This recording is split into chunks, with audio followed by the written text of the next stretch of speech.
여러분 안녕하십니까? 오늘은 기술변화와 법률제도 14번째 시간입니다. 오늘의 주제는 제조물 책임 관련 법제의 체계와 내용에 관한 사항입니다.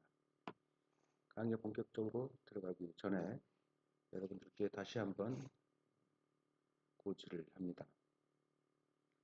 강의 계획서에 고지한 바와 같이 12월 12일까지 레포트를 작성하셔서 저에게 이메일 spark@ex.co.kr로 보내주시기 바랍니다. 레포트는 과학기술과 법의 관계, 과학기술자의 법적 지위 이 두 가지 중에서 하나를 선택해서 여러분들이 작성하시면 되겠습니다. 레포트 작성에 있어서는 부담 없이 작성하시되 논문의 작성 형식은 준수해 주시기 바랍니다.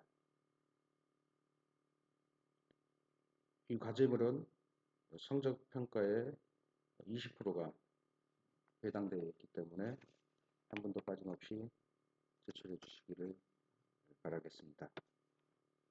그러면 오늘 주제인 제조물 책임 관련 법제의 체계와 내용에 관한 사항을 한번 간략하게 살펴보도록 하겠습니다. 우리가 살고 있는 그 현대 사회는 이제 산업사회라고 일컬어지기도 합니다. 이 산업사회의 진전과 특히 이제 과학기술의 고도화됨에 따라서 소비자에게 제공되고 있는 각종 제품도 고도화, 복잡화되고 있습니다. 그런데 소비자는 이 제조업자들이 제공하고 있는 제품의 성분이나 성능, 제조 공정 및 사용 방법 등에 관한 모든 정보를 스스로 알 수 없게 되었습니다. 이에 따라서 제조업자와 소비자 사이에 각종 분쟁이 발생하기도 합니다. 이에 따라서 소비자를 위한 각종 제조물 관련 법제가 형성되고 있습니다. 우리나라에서의 이 제조물과 관련된 법제는 실제적으로 업종별 대상을 중심으로 하는 행정규제법이 주를 이루고 있습니다. 이 제품의 품질 보증과 관련되어 있는 이른바 사업법제에는 표시광고법이나 전기생활용품안전법, 산업표준화법, 자동차관리법, 수산물 품질관리법 등이 있습니다. 이들 법제는 대부분 소비자의 안전과 위해에 초점이 맞춰져 있다고 하겠습니다. 그러나 소비자보다는 사업자에 대한 사전 규제적 요소가 많이 담겨 있고 또한 규제의 불균형과 불비 등으로 인하여 소비자 권리의 실현에 어려운 점이 많다는 평가를 받고 있습니다.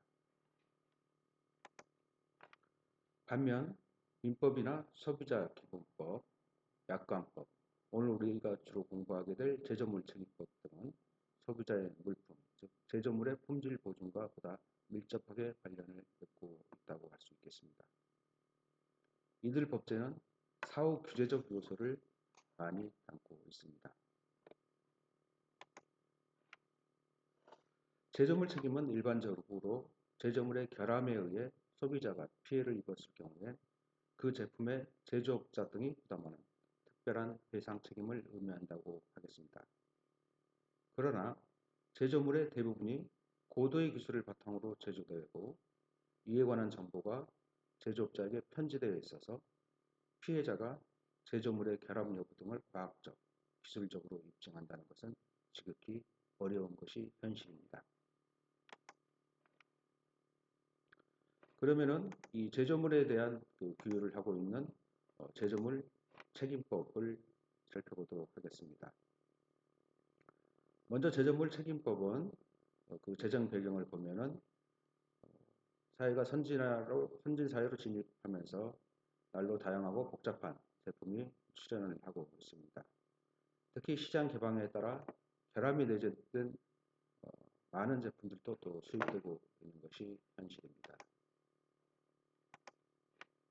이것은 소비자의 안전에 적지 않은 영향을 미치고 있고 또 소비자와 기업 간의 정보 능력의 차이 및 제조물의 결함으로 인해 발생한 소비자 피해에 대해 민법의 피해 구제 한계성 등으로 현대 산업사의 특성을 반영한 새로운 법 체계의 필요성이 대두되고 있었습니다.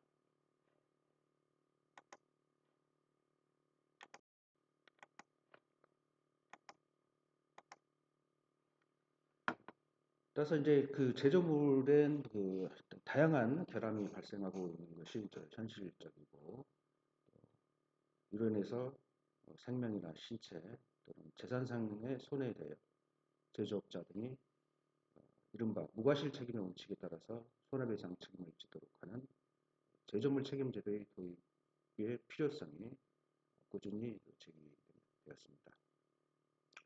이는 그 피해자의 권리 구제를 도모하고 국민 생활의 안전과 국민 경제의 건전한 발전에 기여하여 제품의 안전에 대한 의식을 제고함으로써 우리 기업들의 경쟁력 향상을 도모하기 위한 것이었다라고 할 수가 있겠습니다. 우리나라는 그 제조물 책임법제 제정과 관련해서는 1982년부터 논의가 시작되었습니다. 그러나 제조업체 등 기업들의 반발 등으로 실현되지 못하다가 1999년 11월에 의원입법으로 제조물 책임법 입법안이 국회에 제출되었고 같은 해 12월 국회 본회의를 통과하여 2000년 1월 12일에 공포되었습니다. 그러나 법 시행에 따른 기업들의 준비가 필요하다는 건의를 받아들이고 또 그래서 시행 시기를 약 2년 6개월간 유예를 하고 2002년 7월 1일부터 시행을 했습니다. 제조물 책임법은 우리 민법의 특별법으로서의 성격을 가진다라고 할 수가 있겠습니다. 제조물 책임법의 이제 주요한 내용을 살펴보도록 하겠습니다. 먼저 제1조의 목적 규정을 보면은 제조물 책임법은 제조물의 결함으로 발생한 손해에 대한 제조업자 등의 손해배상 책임을 규정함으로써 피해자를 보호를 도모하고 국민 생활의 안전 향상과 국민 경제의 건전한 발전에 이바지 함을 목적으로 한다라고 규정을 하고 있습니다. 그런데 이제 제조물 책임법 부칙에는 그 적용례를 두고 있고 여기서는 이 법, 그 제조물 책임법 시행 이후 제조업자가 최초로 공급한 제조물부터 적용하도록 했습니다. 여기서 이 법에서 제조물이란 제조되거나 가공된 동산을 말한다라고 개념 정의를 하고 또 제조물의 결함과 관련해서는 결함이란 해당 제조물의 제조상, 설계상 또는 표시상의 결함이 있거나 그 밖에 통상적으로 기대할 수 있는 안전성이 결여되어 있는 것을 말한다라고 결함에 대해서 개념을 정의를 하고 또 제조업자에 대해서도 정의 규정을 두고 있습니다. 즉 제조업자란 제조물의 가공, 제조 또는 수입을 업으로 하는 자 및 제조물의 성명, 상호, 상표 또는 그 밖에 식별 가능한 기호 등을 사용하여 자신을 감옥의 자로 표시한 자 또는 감옥으로 의인하게 할 수 있는 표시를 한 자를 말한다라고 이렇게 정의를 하고 있습니다. 여기서 2조 3호의 내용을 여러분들이 잘 보셔서 내용을 한번 확인하시기 바랍니다. 제조물의 이제 책임에 대해서 제조물 책임법은 제조업자로 하여금 제조물의 결함으로써 생명, 신체 또는 재산에 손해를 입은 자에게 그 손해를 배상하도록 규정하고 있습니다. 또 제조업자가 제조물의 결함을 알면서도 그 결함에 대하여 필요한 조치를 취하지 아니한 결과로 생명 또는 신체에 중대한 손해를 입은 자가 있는 경우에는 그 자에게 발생한 손해의 3배를 넘지 아니하는 범위에서 배상 책임을 진다라고 하고 있습니다.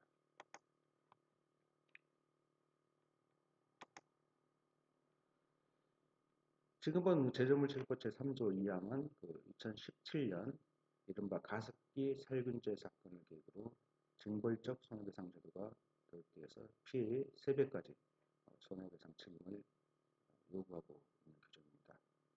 그러나 배상액의 규모가 크지 않고 생명이나 신체에 중대한 손해를 끼친 경험에 해당돼서 소위 말하는 BMW 화재 사건 등 같은 이런 사태처럼 재산상 손해만 발생한 경우에는 적용 대상이 될 수 없다는 한계도 조정을 하고 있습니다.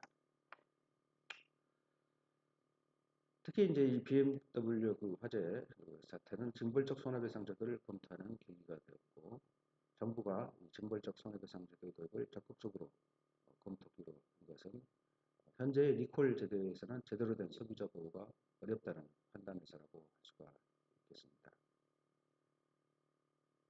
미국처럼 강력한 징벌적 손해배상 제도가 없기 때문에 제작자가 리콜에 소극적이라는 지적도 끊임없이 제기되어 왔습니다. 현재 우리나라는 제조몰 책임법 이외에 하도급 거래 공정화에 관한 법률, 기간제 및 단시간 근로자 보호 등에 관한 법률, 개인정보보호법 등에서 특별 규정을 통하여 일정한 유형의 불법 행위에 대해서는 발생한 손해의 3배에서 5배까지 배상 책임을 지는 이른바 징벌적 손해배상 제도를 도입을 하고 있습니다. 이 징벌적 손해배상 제도를 도입하는 방안은 징벌적 손해배상이라는 민사적 제재를 통해서 위법, 부당한 행위를 사전에 효과적으로 억제할 수 있고, 전보적 손해배상 제도에서는 이루어지지 못하는 피해자의 손해에 대한 충분한 보상을 가능하도록 한다는 점에서 긍정적으로 평가되고 있습니다. 이와 관련하여서 최근에 우리나라 법무부가 징벌적 손해배상제도를 전면 확대하는 상법 개정안을 입법 예고한 바가 있습니다. 이후 이제 찬성과 반대의 상당한 논란이 현재도 진행되고 있습니다. 이 징벌적 손해배상제도를 전면 확대하는 법무부의 상법 개정안에 대해서 찬성하는 쪽에서는 반사회적, 비도덕적 행위에 대해서 막중한 배상을 경고함으로써 피해자를 예방하는 효과가 있다고 주장합니다. 이에 반해서 반대하는 측에서는 비례 원칙에 어긋날 뿐만이 아니라 또 책임 주체의 성격도 불분명하다고 지적을 합니다. 이에 관련돼서는 여러 다양한 논의들이 이제 진행되고 있고, 이것이 이제 어떻게 결론이 날 것인지는 국민들의 여론, 의견들을 반영해서 결론이 날 것으로 봅니다.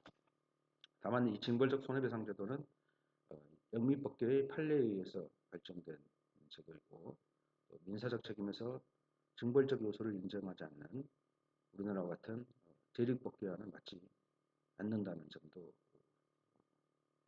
이 징벌적 손해배상 제도에서 반대하는 측에서는 얘기도 하고 있습니다.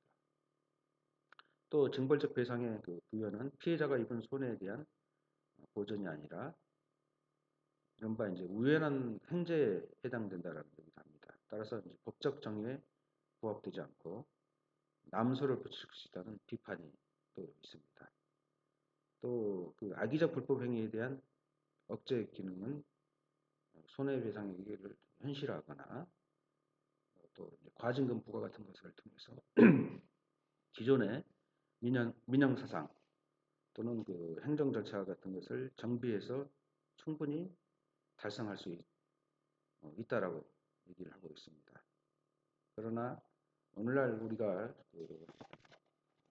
살아가는 산업사회 소비자 주권 시대에 있어서 제조물의 책임으로 인해서 신체나 생명, 또 재산에 심대한 위해 내지는 안전을 미치고 있는 것은 부인할 수 없는 사실입니다.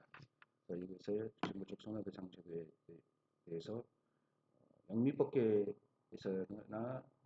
도입할 수 있는 제도이고, 대립법에서는 전혀 도입의 타당성이 없다는 주장은 실증력을 얻기에는 무리가 있다라는 생각을 합니다.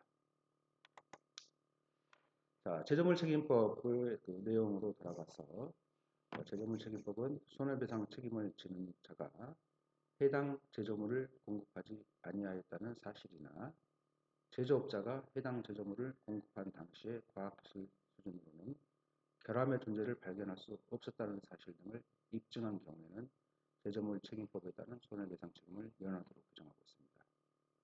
또 손해배상 책임을 지는 자가 제조물을 공급한 후에 그 제조물에 결함이 존재한다는 사실을 알거나 알 수 있었음에도 그 결함으로 인한 손해의 발생을 방지하기 위한 적절한 조치를 하지 아니한 경우에는 면책을 주장할 수 없다라고 보고 있습니다.